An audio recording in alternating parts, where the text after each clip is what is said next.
Hello dear students, आप सभी का स्वागत है। आइए बात करते हैं भारत शासन अधिनियम 1935 के बारे में। देखिए, भारत में उत्तरदायित्वपूर्ण शासन की स्थापना के संदर्भ में अंतिम महत्वपूर्ण अधिनियम जो था वो कौन सा था? भारत सरकार अधिनियम 1935। तो उत्तरदायित्व शासन की वैसे भी बात की अनुच्छेद 75 की क्लॉज 3 में ये बात है, उत्तरदायी शासन वाली। और ये व्यवस्था हमारे संविधान में कहाँ से ली गई है? ब्रिटेन से ली गई है। ब्रिटेन के संविधान से ली गई, इस चीज को ध्यान रखना है। तो इसलिए उत्तरदायी शासन का जो की स्थापना के संदर्भ में जो अंतिम महत्वपूर्ण अधिनियम था अंग्रेजों के समय, वो था भारत सरकार अधिनियम 1935। ब्रिटिश संसद ने भारत शासन अधिनियम 1935 कब पारित किया था? ये पारित किया था अगस्त 1935 में।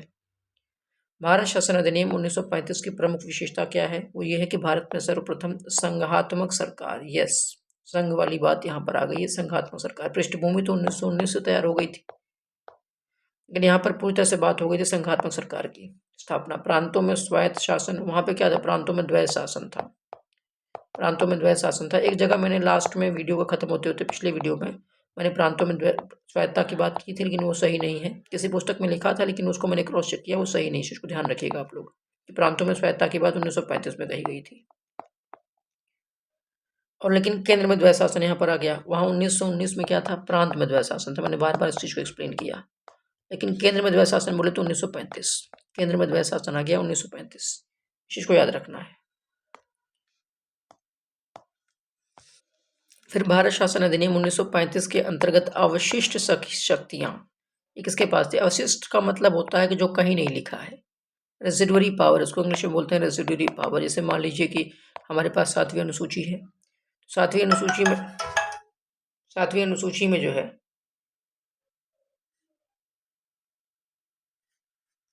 हमारे पास 7वीं अनुसूची में जो है आपके 3 विषय हैं। एक तो जो संघ के विषय हैं, एक राज्यों के विषय हैं, और एक समवर्ती सूची है। संघ सूची, राज्य सूची, समवर्ती सूची। जो विषय तीनों ही सूची में नहीं है वो आपका अवशिष्ट सूचियों में आ जाएगा, अवशिष्ट शक्तियों में आ जाएगा। और अवशिष्ट शक्तियां जो है ये आपका किसके पास है? गवर्नर जनरल वायसरॉय के पास है। अवशिष्ट शक्तियां गवर्नर जनरल वायसरॉय के पास रहती है। ऐसा कब कहा गया था? आज अवशिष्ट शक्तियां अभी आज के समय में जो वर्तमान संविधान है इसमें किसके पास है? ये केंद्र के पास है। लेकिन तब किसके पास था? ये गवर्नर जनरल वायसरॉय के पास था।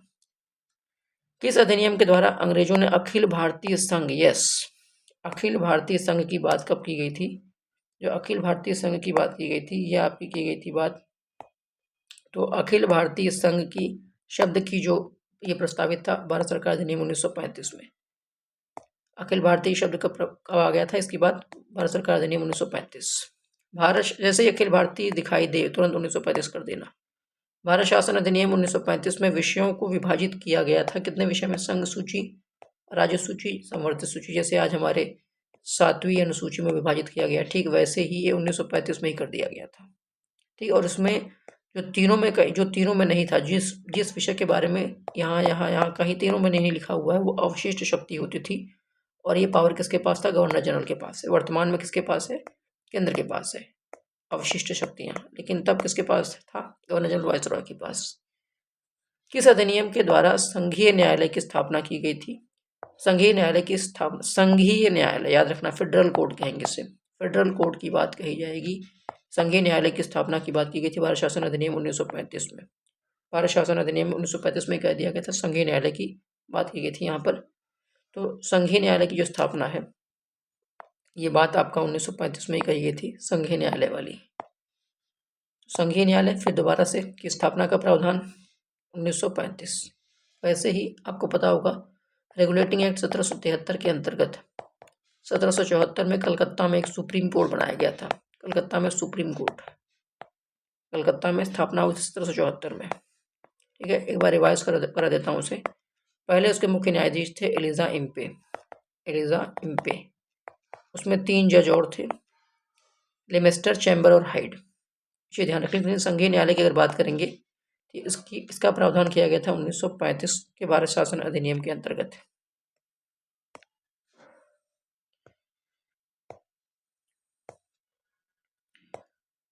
आगे देखते हैं,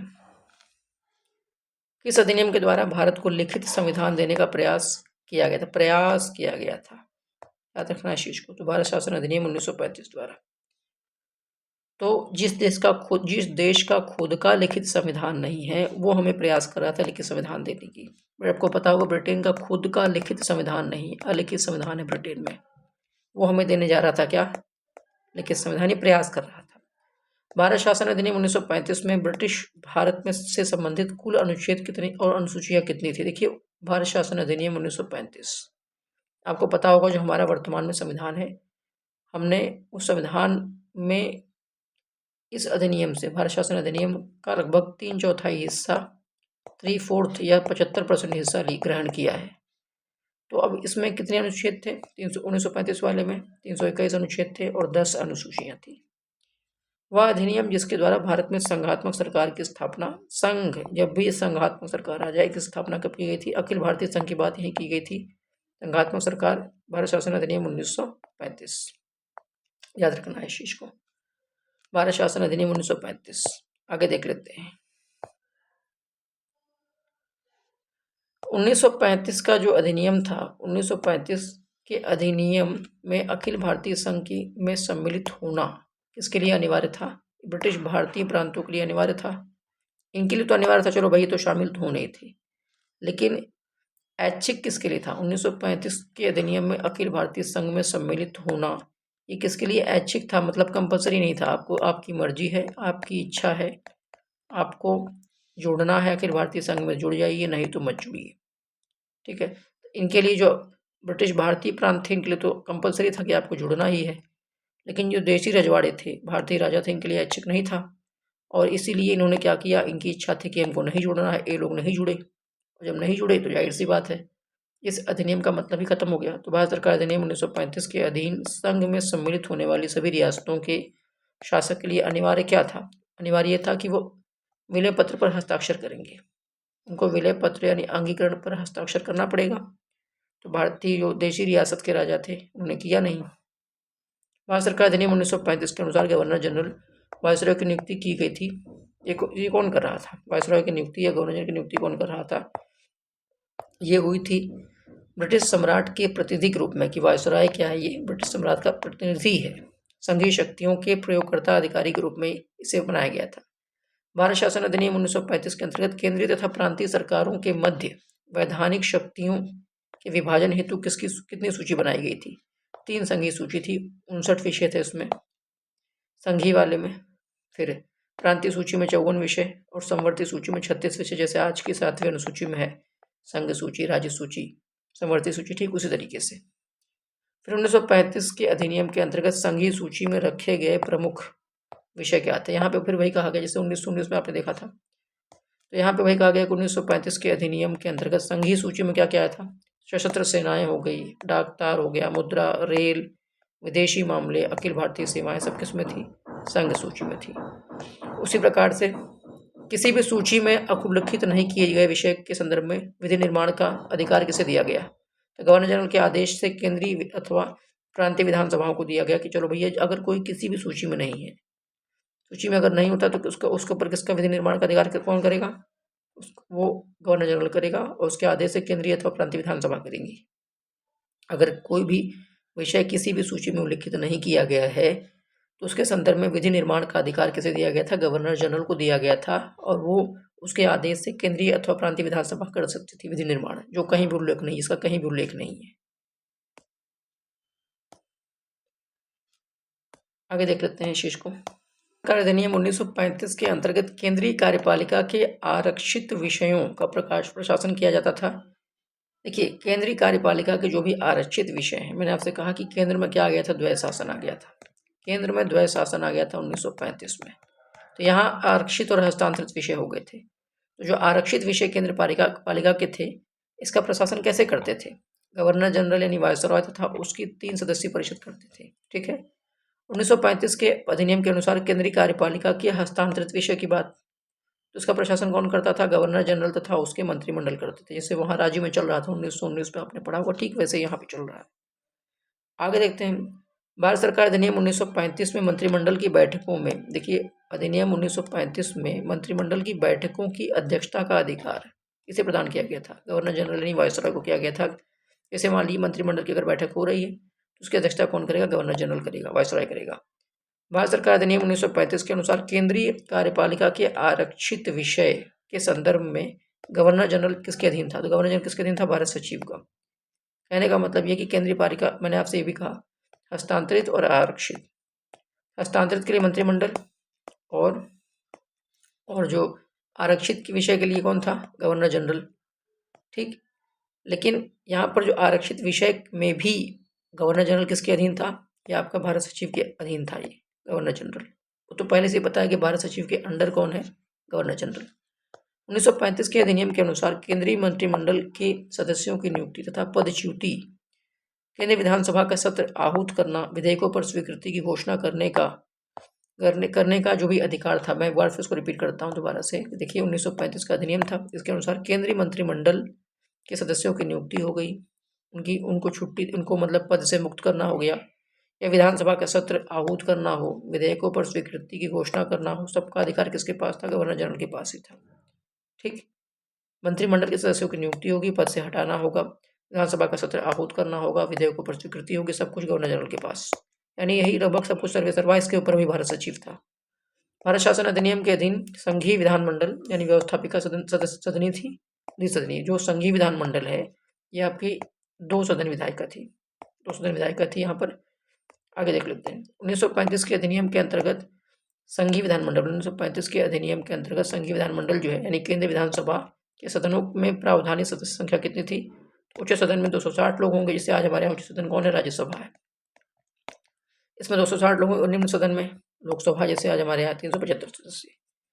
भारत सरकार अधिनियम 1935 में निम्न सदन का कार्यकाल, तो निम्न सदन का कार्यकाल जैसे हमारे यहाँ लोकसभा को निम्न सदन बोलते हैं, इसका कार्यकाल 5 वर्ष, उस वक्त भी निम्न सदन का कार्यकाल 5 वर्ष। भारत सचिव के लिए अधिकतम 6 तथा न्यूनतम 3 परामर्शदाता नियुक्ति करने का प्रावधान किस अधिनियम के तहत किया गया था? कि चलो भाई अधिकतम आपको 6 एडवाइस करने वाले और कम से कम 3 तो रखने पड़ेंगे, अधिकतम 6 आपको परामर्शदाता चाहिए। भारत सरकार अधिनियम 1935 में कहा गया था। फिर आगे, भारत सरकार अधिनियम 1935 में संशोधन अथवा परिवर्तन की शक्ति किसके पास थी? तो अगर इसमें संशोधन या परिवर्तन करना है तो अधिनियम 1935 में संशोधन करना है, परिवर्तन करना है, तो शक्ति किसके पास थी? ब्रिटिश संसद के पास, यानी लंदन से बैठे, वहां से सब कुछ कंट्रोल होगा। 1935 के अधिनियम के अधीन प्रांतीय क्षेत्र के प्रशासन का जो नियंत्रण किसके पास था? मंत्रिमंडल। अब प्रांतीय क्षेत्र का प्रशासन कौन करेगा? मंत्रिमंडल करेंगे। ठीक, यहाँ प्रांतों को स्वायत्ता मिल गई थी, प्रांत स्वायत्त हो गए थे। प्रांतीय स्वायत्ता की बात 1935 में। फिर 1935 के अधिनियम में मंत्रिमंडल को किसके प्रति उत्तरदायी घोषित किया गया था? किसके प्रति? विधानसभाओं के प्रति। जो मंत्रिमंडल होगा वो विधानसभा के प्रति उत्तरदायी होगा। 1935 के अधिनियम के तहत प्रांतीय विधानसभा के कार्य संचालन संबंधी नियमों का निर्माण करता था गवर्नर क्या करता था? कार्य संचालन समिति के सब संबंधी नियम को निर्माण करेगा गवर्नर। ठीक, आगे देख लेते हैं। 1935 के अधिनियम के अनुसार प्रांतीय विधानसभा में अनुदान मांग, अगर कोई काम करवाना है, कोई कार्य, उसके लिए अगर अनुदान मांग रखना है तो उसके किसकी अनुमति आवश्यक थी? गवर्नर की। तो सब चीज़ यहाँ पर कहने का मतलब ये हो गया कि 1935 के अधिनियम में पूरा का पूरा रोल किसके पास आ गया? मंत्रिमंडल के पास और गवर्नर के पास। और केंद्र में सब कुछ चला गया किसके पास? गवर्नर जनरल के पास।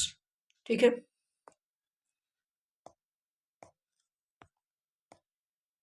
1935 के अधिनियम के द्वारा किन प्रांतों में द्विसदनीय विधानमंडल की व्यवस्था की गई थी? द्विसदनीय विधानमंडल की व्यवस्था किन प्रांतों में की गई थी?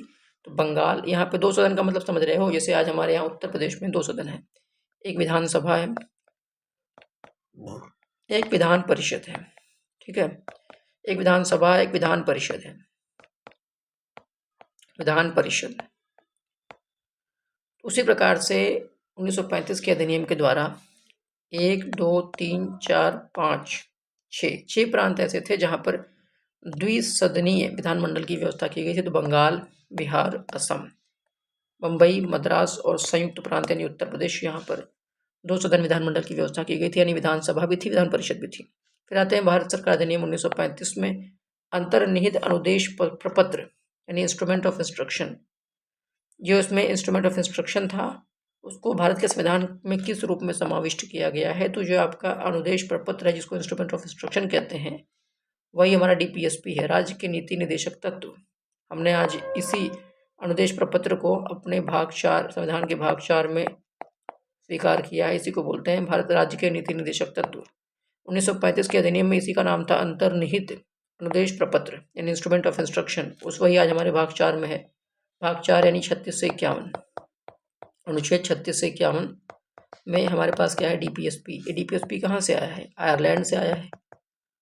आयरलैंड ने कहाँ से लिया था? स्पेन से लिया था। लेकिन ये मूल रूप से कहाँ था? यहाँ भी था। भारत सरकार अधिनियम 1935 के इंस्ट्रूमेंट ऑफ इंस्ट्रक्शन का भी हिस्सा था ये। ठीक, याद रखना है इस चीज को। आगे ध्यान देते हैं। 1935 के अधिनियम के अनुसार केंद्रीय विधायिका के दोनों सदनों में किसी विधेयक के संदर्भ में मतभेद, अगर मान लीजिए केंद्रीय विधायिका है, ठीक है, विधायिका मतलब जो विधि बनाती है, अगर दोनों सदन में वहां पे किसी विधेयक के संदर्भ में, किसी बिल के संदर्भ में क्या होता है, डिफरेंस आता है, मतभेद आता है, तो उसे सुलझाने के लिए किसके द्वारा दोनों सदनों के संयुक्त सत्र आयोजित किया जाएगा? तो गवर्नर जनरल वायसरॉय को। जैसे आज हमारे यहाँ अगर किसी बिल पर असहमति होती है, ठीक है, बिल पर असहमति हो गई, यानी राज्यसभा में भी नहीं हो पा रहा है, लोकसभा में भी नहीं हो पा रहा है, आम बिल की बात हो रही है, तो क्या करेगा? राष्ट्रपति जो है वो दोनों सदनों की संयुक्त बैठक बुलाता है। संयुक्त बैठक का जिक्र अनुच्छेद 108 में है, याद रखना। संयुक्त बैठक बुलाता है। ये संयुक्त बैठक वाली बात है, ये हमने कहाँ से लिया था? ऑस्ट्रेलिया के संविधान से लिया गया था। हालांकि 1935 में भी इसका जिक्र था। इसमें यह था कि गवर्नर जनरल क्या करेगा? दोनों सदनों के संयुक्त सत्र बुलाता था, और बुलाने के बाद जो है उसकी अध्यक्षता कौन करता था? संयुक्त, देखिए, बुलाना किसका काम था? गवर्नर जनरल वायसरॉय का। लेकिन वर्तमान में जो आज की स्थिति है उसको मैं बता दे रहा हूँ। अनुच्छेद 108 के तहत अगर लोकसभा राज्यसभा में दोनों में किसी बिल को लेकर के, आम बिल को लेकर सहमति है, तो राष्ट्रपति क्या कर सकता है? संयुक्त बैठक बुला सकता है। लेकिन उस संयुक्त बैठक की अध्यक्षता कौन करेगा? लोकसभा स्पीकर। लोकसभा स्पीकर जो उसकी अध्यक्षता करेगा। ठीक, याद रखना इस चीज को। ये लोकसभा स्पीकर की अध्यक्षता करने वाली बात जो है वो अनुच्छेद 118 में कही गई है। अनुच्छेद 117-18 में कही गई, इस चीज को मैं बाद में क्लियर कर लूंगा। लेकिन फिलहाल 117-18 के आसपास वो, मतलब 117 या 18 में, दोनों में से किसी एक में है। इसको मैं भी क्रॉस चेक करके आपको अगले वीडियो में बता दूंगा। इतना जान लेना है कि ये जो 1935 का अधिनियम था, इसके अनुसार अगर केंद्रीय विधायिका के दोनों सदनों में किसी विधेयक के संदर्भ में मतभेद होता है, सुलझाने के लिए गवर्नर जनरल वायसरॉय के द्वारा दोनों सदनों के संयुक्त सत्र आहूत कर सकते थे। 1935 के अधिनियम के अधीन 1935 का जो अधिनियम था, इसके अधीन संघ तथा इसमें सम्मिलित इकाइयों के मध्य संवैधानिक विवादों के निपटारे हेतु किस न्यायालय की स्थापना की गई थी? तो फेडरल न्यायालय, संघीय न्यायालय की स्थापना की गई थी। इसीलिए कि मान लीजिए संघ और इसमें सम्मिलित इकाइयों के मध्य अगर कोई संवैधानिक विवाद होता है, सुलझाएगा कौन? फेडरल न्यायालय, संघीय न्यायालय, जो कि दिल्ली में इसकी स्थापना हुई थी। और मॉरिस ग्वेयर जो है इसके प्रथम मुख्य न्यायाधीश थे। याद रखना इस चीज को। मॉरिस ग्वेयर जो है इसके प्रथम मुख्य न्यायाधीश, दिल्ली में बनी थी संघीय न्यायालय। बहुत इंपॉर्टेंट है ये। द्वारा राज्यों को आदेश देने का विचार, राज्यों को आदेश, संघ क्या करेगी? राज्यों को आदेश देने का विचार भारत के संविधान निर्माताओं ने किस संविधान से ये लिया है? तो ये लिया है 1935 के भारतीय संविधान अधिनियम से। 1935 के अधिनियम द्वारा स्थापित होने के वाले फेडरल न्यायालय में न्यायाधीशों की संख्या कितनी थी? तो एक मुख्य न्यायाधीश था प्लस 2 अन्य न्यायाधीश थे, 1+2। आपको याद होगा, एक 1773 के रेगुलेटिंग एक्ट के अनुसार एक 1774 में सुप्रीम कोर्ट बनी थी कलकत्ता में बनी थी। उसमें एक मुख्य न्यायाधीश था प्लस 3 अन्य न्यायाधीश थे। जो मुख्य न्यायाधीश थे उसका नाम था इम्पे। अन्य जो न्यायाधीश थे उनका नाम था, एक का नाम था चैम्बर, फिर लिमेस्टर और हाइड। जबकि यहाँ पर 1935 के अधिनियम के अंतर्गत जो फेडरल कोर्ट बनी थी, फेडरल न्यायालय जो बनी थी, इसमें जो मुख्य न्यायाधीश थे वो एक थे और 2 अन्य न्यायाधीश थे। मैंने आपको मुख्य न्यायाधीश का नाम बता दिया, इनका नाम था मॉरिस ग्वेयर। 1935 के अधिनियम के अंतर्गत स्थापित फेडरल न्यायालय के न्यायाधीशों की नियुक्ति किसके द्वारा की जाती थी? तो ब्रिटिश सम्राट क्या करते थे? इनकी नियुक्ति करते थे। ब्रिटिश सम्राट की नियुक्ति को, इनकी नियुक्ति का अधिकार था। 1935 के अधिनियम के अधीन स्थापित फेडरल न्यायालय के न्यायाधीशों की सेवानिवृत्ति की जो आयु थी वो कितनी थी? 65 वर्ष। आज भी यही है। सुप्रीम कोर्ट के न्यायालय के न्यायाधीशों की जो सेवानिवृत्ति की आयु है वो कितनी है? 65 है। 1935 के अधिनियम द्वारा स्थापित फेडरल न्यायालय को प्राप्त अधिकारिता थी। फेडरल न्यायालय क्या क्या कर सकता था? प्रारंभिक अधिकारिता उसके पास थी, अपीलीय अधिकारिता भी उसके पास थी और परामर्शदात्री अधिकारिता भी उसके पास थी। तीनों अधिकारिता भी आगे बाद में आपको एक्सप्लेन करेंगे तीनों अधिकारिता क्या होती है।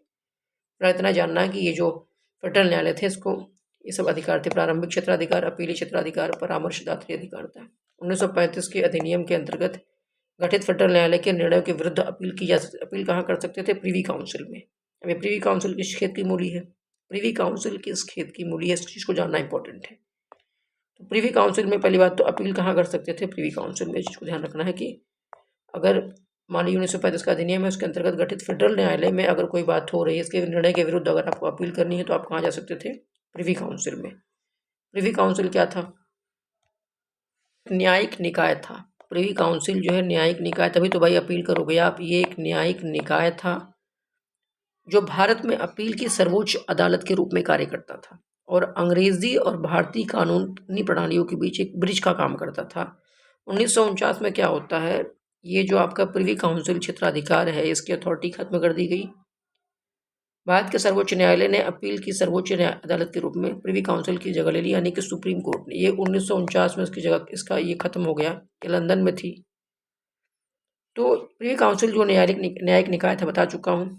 भारत ही नहीं, सिर्फ इंडिया ही नहीं, इंडिया के साथ साथ आपको पता है कई और भी ऐसे देश थे जो अंग्रेजों के गुलाम थे। सारे सबकी अपील कहाँ हो सकती थी? प्रीवी काउंसिल में। प्रीवी काउंसिल लंदन में होती थी। ये लंदन में होती थी और इसने भारत में एक समान कानून मानने को भी प्रोत्साहित किया तथा न्यायालय को उच्च न्यायिक मानकों को बनाए रखने के लिए प्रोत्साहित किया।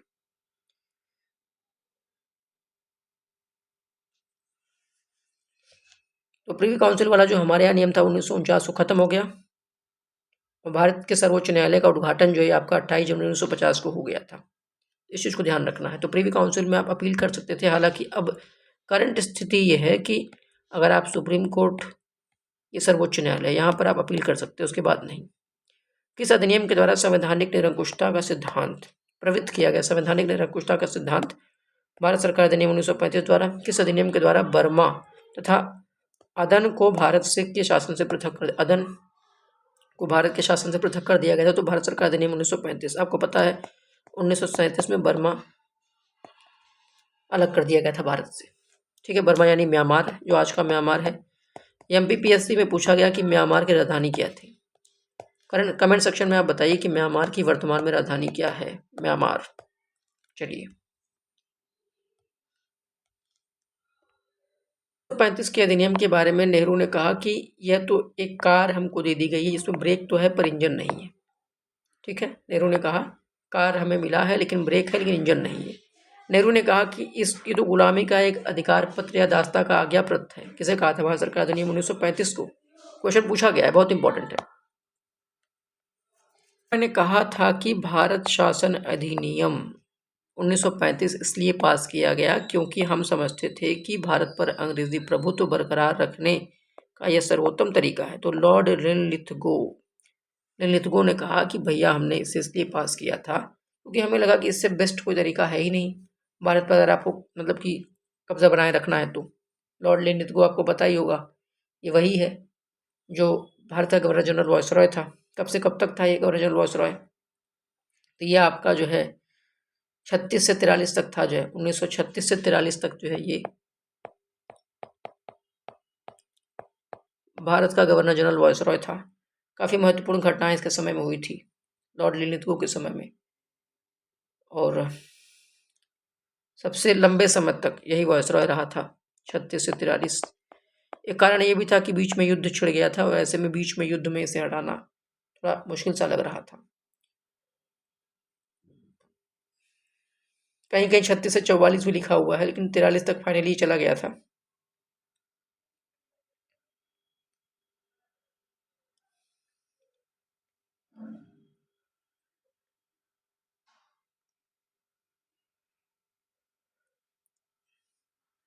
उन्नीस सौ छत्तीस से 44, सॉरी एक मिस्टेक हुई थी, 1936 से 44 होगा, ये चीज़ को ध्यान रखिएगा। 1936 से 44 तक था, मैं एग्जैक्ट डेट ही मेंशन कर देता हूँ। लगभग 8 साल तक ये था जो सबसे लंबे समय तक ये वायसरॉय रहा था, 1936 से 44 तक। 43 में भी मैंने कहा वो, उसको आप लोग सही कर लीजिएगा, 1944 है ये, नॉट 43। 1936 से 44 तक जो ये आपका रहा लॉर्ड लिनलिथगो। ये लंबे समय तक वायसराय था। इसी के समय में बहुत सारी क्विट इंडिया मूवमेंट, भारत छोड़ो आंदोलन, सब कुछ हुआ था।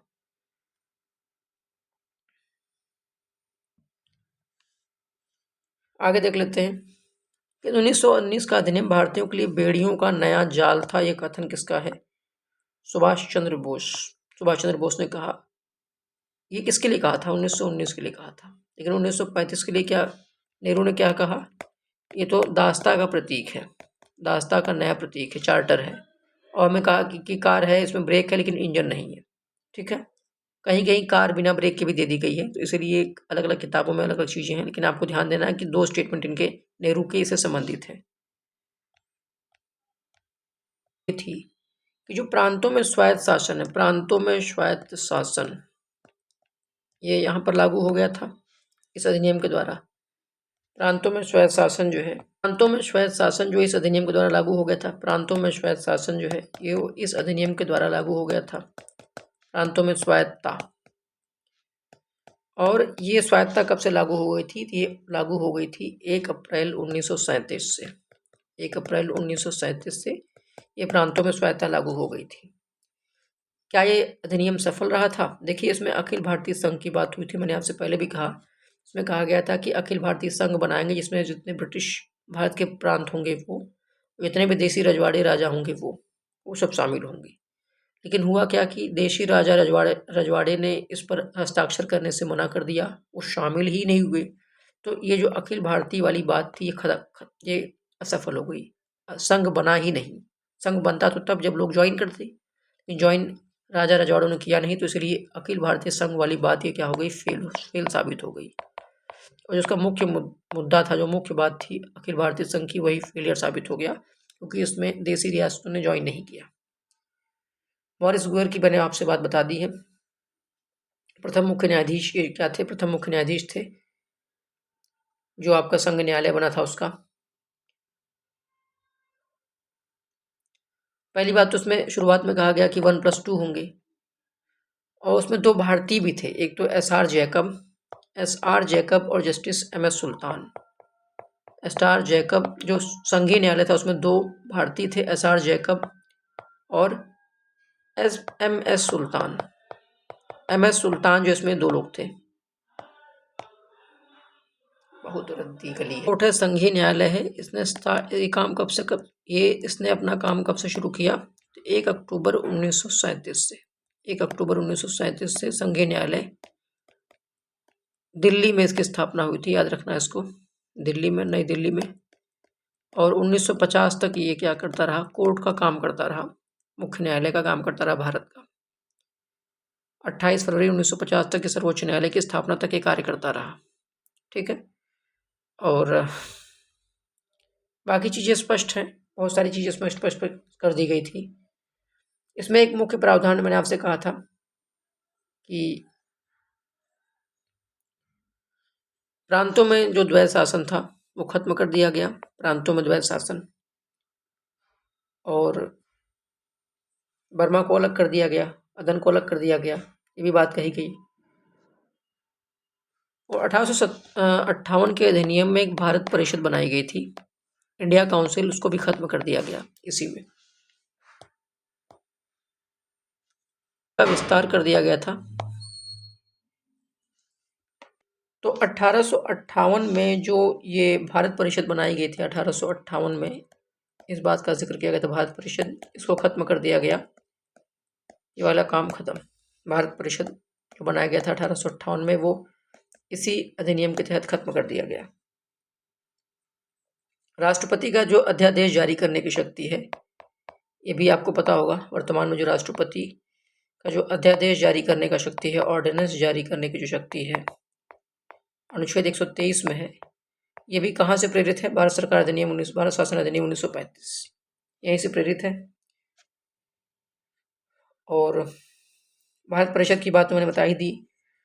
संघीय लोक सेवा आयोग के साथ साथ प्रांतीय व संयुक्त लोक सेवा आयोग की स्थापना भी, हमने 1919 में कहा कि संघ लोक सेवा आयोग बनाएंगे, सेंट्रल पब्लिक सर्विस कमीशन, केंद्रीय स्तर पर। लेकिन अब यहाँ पर कहा गया कि राज्यों की अलग अलग लोक सेवा आयोग की स्थापना भी की जाएगी। राज्यों में भी अलग अलग लोक सेवा आयोग की स्थापना हम करेंगे। यहाँ से कहा गया कि राज्यों में क्या करेंगे, अलग अलग लोक सेवा आयोग की स्थापना करेंगे, या दो से अधिक राज्यों का संयुक्त लोक सेवा आयोग बनाएंगे, यानी joint public service commission. Joint public service commission की बात भी यहीं से की गई थी। और राज्यों की जो आपके लोक सेवा आयोग, जैसे उत्तर प्रदेश लोक सेवा आयोग, बिहार लोक सेवा आयोग, बिहार पीपीएससी, तो अलग अलग जो लोक सेवा आयोग राज्यों वाली जो लोक सेवा आयोग है, इसकी स्थापना 1935 के भारत शासन अधिनियम से प्रेरित है। जबकि केंद्र में लोक सेवा आयोग की जो कब से, भारत शासन अधिनियम 1919 से है। फिर देश की मुद्रा और साख के लिए, देश की मुद्रा और साख के लिए जो है, देश की मुद्रा और साख पर नियंत्रण करने के लिए जो है आरबीआई की स्थापना हुई थी। आरबीआई की स्थापना हुई थी 1 अप्रैल 1935। आरबीआई की स्थापना हुई थी 1 अप्रैल 1935। इसका मुख्यालय तब कहाँ था, कलकत्ता था। लेकिन एक कलकत्ता था, इसके बाद 1937 में इसका मुख्यालय कहाँ ला दिया गया, मुंबई ला दिया गया। और तब से आज भी कहाँ पर है, मुंबई में इसका मुख्यालय, रिजर्व बैंक ऑफ इंडिया का। ठीक है। आरबीआई की स्थापना Hilton young commission, Hilton young committee की रिपोर्ट के आधार पर हुआ था। हिल्टन यंग कमेटी की रिपोर्ट पर के आधार पर इसकी स्थापना हुई थी। आरबीआई का जो अधिनियम था वो था, स्थापना का अधिनियम आरबीआई एक्ट 1934 था। स्थापना हुई थी 1935 में, 1 अप्रैल 1935 को इसकी स्थापना हुई थी। और इसके जो पहले गवर्नर थे, आरबीआई के जो पहले गवर्नर थे, उनका नाम था ऑसबॉर्न स्मिथ। ये पहले ब्रिटिश गवर्नर थे, ऑसबॉर्न स्मिथ। और आरबीआई के भारतीय गवर्नर थे, उनका नाम था सीडी देशमुख। सीडी देशमुख, इस चीज को ध्यान रखना है, सीडी देशमुख। आरबीआई के बारे में सब हो गया। स्थापना क्यों की गई थी, देश की मुद्रा और साख पर नियंत्रण के लिए भारतीय रिजर्व बैंक की स्थापना की गई थी। नेहरू ने कुछ कहा था इसके बारे में, आपको मैं बता चुका हूँ। नेहरू ने क्या कहा था, नेहरू ने कहा था कि ये गुलामी का अधिकार पत्र या दास्ता का आज्ञा पत्र है, किसे, भारत सरकार अधिनियम 1935 को। फिर इन्होंने कहा था कि एक कार दे दी गई, इसमें ब्रेक तो है पर इंजन नहीं है, यानी कि यह अनेक ब्रेकों वाली इंजन रहित गाड़ी है। अनेक ब्रेकों वाली, ब्रेक तो है लेकिन ये इंजन रहित गाड़ी है। किसने कहा था, नेहरू ने। अनेक ब्रेकों वाली इंजन रहित गाड़ी भी नेहरू ने कहा। गुलामी का अधिकार पत्र बता चुका हूँ, नेहरू ने। जिन्ना ने कहा कि यह तो सड़ा और पूर्णतः सड़ा और मूल रूप से बुरा है। जिन्ना ने कहा कि यह पूर्णतः सड़ा और मूल रूप से बुरा है। ये भारत सरकार अधिनियम 1935, ये क्या है, वर्तमान का जो संविधान है इसका एक बहुत ही प्रमुख स्रोत है, इसको बता चुका हूँ मैं। इस प्रकार से ये भारत सरकार अधिनियम 1935 जो है ये खत्म होता है। और एक बार फिर से रिपीट करता हूँ, 321 अनुच्छेद इसमें थे और 10 अनुसूचियाँ थी। ठीक है। कुछ प्रावधान यहाँ के 1919 से भी लिए गए थे। इस तरीके से हमने इसको देख लिया और काफ़ी सारी चीज़ें तय कर ली जो है। भारत सचिव या भारत परिषद सब समाप्त हो गया। ठीक है। संघ लोक सेवा आयोग का गठन किया गया, बता चुका हूँ। 1935 के भारतीय अधिनियम ने द्वैध शासन को केंद्रीय स्तर पर लागू करने का, केंद्र स्तर पर द्वैध शासन हो गया। ठीक है। वहाँ पे संघीय सूची हो गई, प्रांतीय सूची हो गई, संवर्ती सूची हो गई। संघीय सूची को 2 भागों में विभक्त किया गया, आरक्षित विषय और हस्तांतरित विषय। फिर केंद्र और राज्यों के बीच शक्तियों का विभाजन किया गया। अवशिष्ट शक्तियां और जनजातीय क्षेत्र गवर्नर जनरल को प्राप्त थे। सांप्रदायिक मतदान के संदर्भ में सर्वप्रथम दलित वर्ग शब्द का प्रयोग किया गया था। इन्हें अनुसूचित जाति कहा जाता है। भारत सचिव को अधिकार प्रथम बार दे दिया गया कि वो किसी भारतीय की नियुक्ति महालेखा परीक्षक के रूप में कर सकते हैं। इसी बीच कांग्रेस का 50वां अधिवेशन महाराष्ट्र के गांव फैजपुर में होता है 27-28 दिसंबर 1936 को, और नेहरू की अध्यक्षता में हुआ था। भारत सरकार अधिनियम 1935 को अनेक ब्रेकों वाली परंतु इंजन रहित कार या गुलामी दास्ता का चार्टर, सब कुछ यही कहा था। 1936 में होता क्या है, कांग्रेस का अधिवेशन होता है, 50वां अधिवेशन। कहाँ पर, महाराष्ट्र का गांव है फैजपुर। अगर आपसे कोई पूछे कि कांग्रेस का एकमात्र अधिवेशन जो गाँव में हुआ था, फैजपुर अधिवेशन 1936, अध्यक्षता किसने की थी, नेहरू ने। ये गांव कहाँ था, हे भैया, ये गांव आपका फैजपुर जो जलगांव में है। जलगांव, आपको जलगांव पता होगा, जलगांव महाराष्ट्र में है। ये जलगांव वही जिला है जहाँ पर इसी जिले में भुसावल स्टेशन आता है। अगर आप मुंबई गए होंगे तो रास्ते में भुसावल पड़ा होगा, भुसावल का केला केला बड़ा फेमस है। तो भुसावल कोई ज़िला नहीं, भुसावल स्टेशन है, बहुत बड़ा स्टेशन है, एक मतलब अच्छा स्टेशन है, और ये जलगांव ज़िले में आता है। और जलगांव से ही आपको पता होगा अभी नमो ड्रोन दीदी वाला जो प्रोग्राम था, जहाँ मोदी जी गए थे, ये जलगांव में ही गए थे, जलगांव से उन्होंने शुरू किया था नमो ड्रोन दीदी अभियान वाला 2024 में। इस तरीके से हमने जो है भारत सरकार अधिनियम 1935 को कंप्लीट किया। बहुत ही बहुत ही कॉम्प्लिकेटेड है, आप इसे मल्टीपल टाइम्स रिवाइज करिए, तब जा करके आपकी चीज़ें तैयार होंगी। Thank you.